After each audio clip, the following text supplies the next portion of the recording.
Hey, it's Risa G coming in from her cluttered kitchen on a sunny Memorial Day. For Tip Tuesday, I wanted to go over the corn tips again. I know I made a recipe. I know I made a video last year with these tips, but I think they bear repeating. And my usual rant about the husks still gets on my nerves, so I still want to rant about that. But I also have a quick air fryer Mexican street corn recipe. So not only do we have tips on how to pick corn, how to husk corn, but how to cook corn quickly and easily. So now last year I told you this, but I'm going to repeat it, okay? The way of telling fresh corn: wet husks or damp silk, all right? Damp silk. When you open it up like this, and you don't have to peel the whole thing to see if the corn is good, all right? First of all, it's damp. The silk is damp. Just peel away the first inch, all right? And you see if something has been eating at your corn, all right? Something ate, well, somebody nibbled at the tip of this. But of course, just like last year, I can cut that off. It's a whole inch, who cares, okay? But as you can see, the kernels themselves are nice and whole. They're juicy, okay? The silk is nice and moist. And it's almost a whole ear, all right? This one is a whole ear, all right? It goes right to the end. You don't have a long piece of the husk at the end, at the bottom.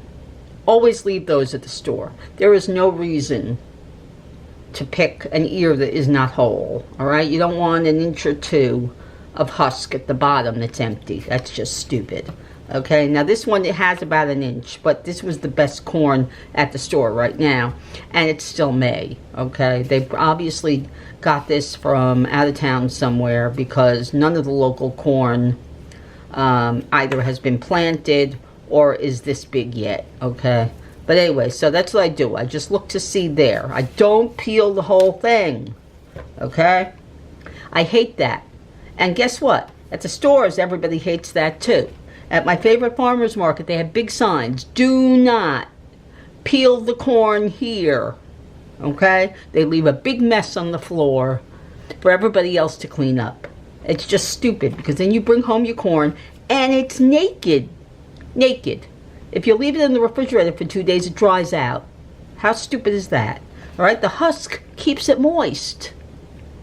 Isn't that way better to have moist corn than dry corn? I think so. All right. Also, how to peel corn, all right, to husk it, all right? Now, I showed you last year. You chop off the bottom inch, and then you microwave it for 4 minutes. Then you let it sit out on the counter for 5 to 10 minutes until it cools off. And then you just go like this, all right? You just shake it. You grab it by the end, and you shake it, all right? Now, obviously, I've let this one out of the refrigerator. I've left it out a little too long, okay? But I did that with this one too, okay? And guess what I did? I just microwaved it for 1 more minute with the end off. And I shook it, and look at that. The whole thing. Not a silk on it. I didn't peel that silk off. The silk just came off in the bottom. And that was it. It's gone. And I didn't have to do anything, okay? I'm going to have to microwave this one too. Alright? Maybe. Alright, anyway. Okay? It's just easy. You just put it in the microwave oven. You chop off the end. Well, actually, you just cut it around the outside. You cut it about a ½ inch in. Alright? You microwave it. And you wait about 10 minutes afterwards, and you shake it, and the whole thing comes out. The whole thing. Alright? It's not doing it right now, but that's because it sat out for too long. Alright? But this one did too. Alright? So 1 minute. Then if you let it sit too long, microwave it for 1 minute. It'll come right out. Okay? Alright. Now, I'm going to show you a quick, very quick recipe. Okay? Alright, so once you have your corn, alright,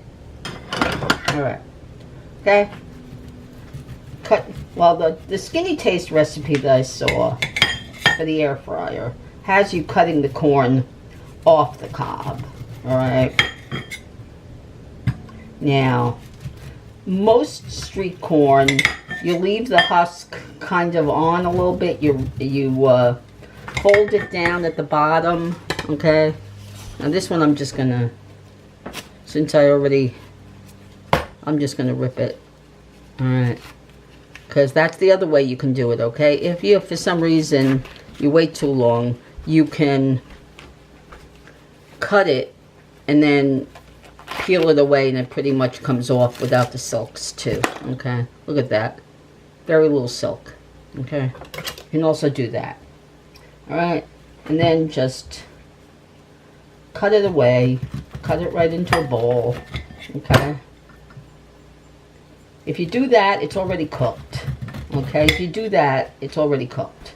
So you just take it off the cob, okay, and mix it with mayonnaise, lime juice, a little chili powder, a little salt, okay, and then you top it with, if you can get it, cotija cheese, which is a Mexican cheese, or what I have, feta cheese, right? Everybody can find feta cheese in the supermarket, okay, with some cilantro, okay.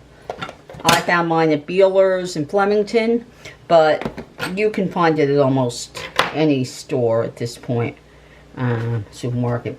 And you can find, most supermarkets across the country have cotija cheese in the dairy aisle. They have a small section that's just Mexican and Caribbean cheeses and dairy products. Okay, queso fresco, queso cotija, queso Oaxaca. You can find almost any of them. All right.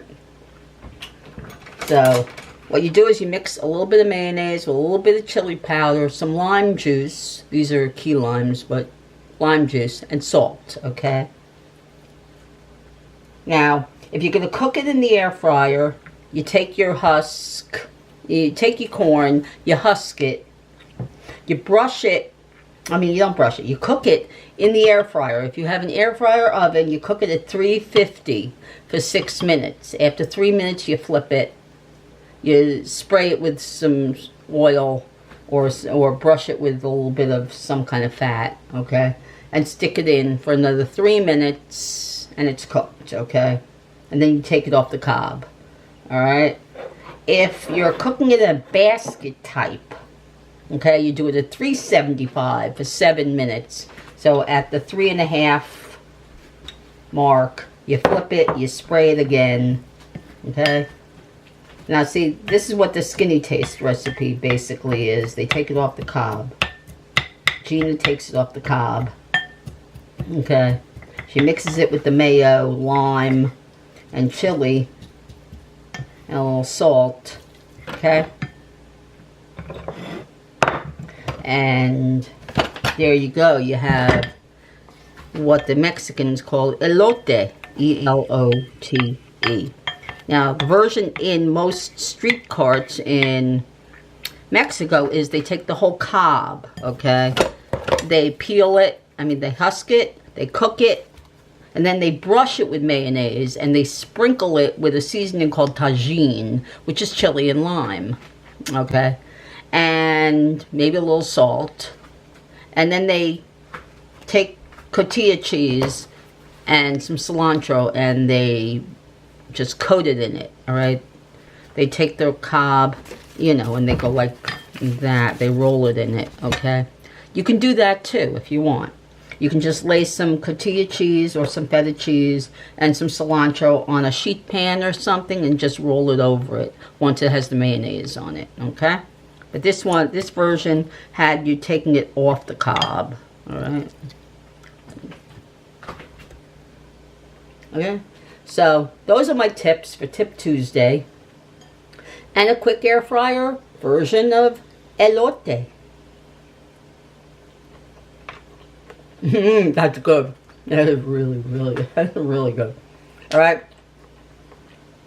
I don't have low-fat mayonnaise. I'm sure that's what she uses, although she says just mayonnaise. I used some avocado oil mayonnaise. If you're paleo, just use a Nom Nom paleo recipe or Primal Kitchen mayonnaise. But really, it's so simple to do. Oh my God, that's so good. So, I hope you enjoyed my video on corn, which bared repeating, and hopefully you'll make a quick air fryer corn on the cob. Remember, you just have, even if you just plain old just making corn on the cob, and you have an air fryer, remember 6 or 7 minutes at 350 or 375 depending on the type of air fryer you have. And of course, like the video, subscribe, and don't forget to share these videos, people. Okay? I don't just make it for you, I make it for the world. So, share the video and press the little bell so that you get all notifications of my videos. And come back again to Risa's Cluttered Kitchen. Bye.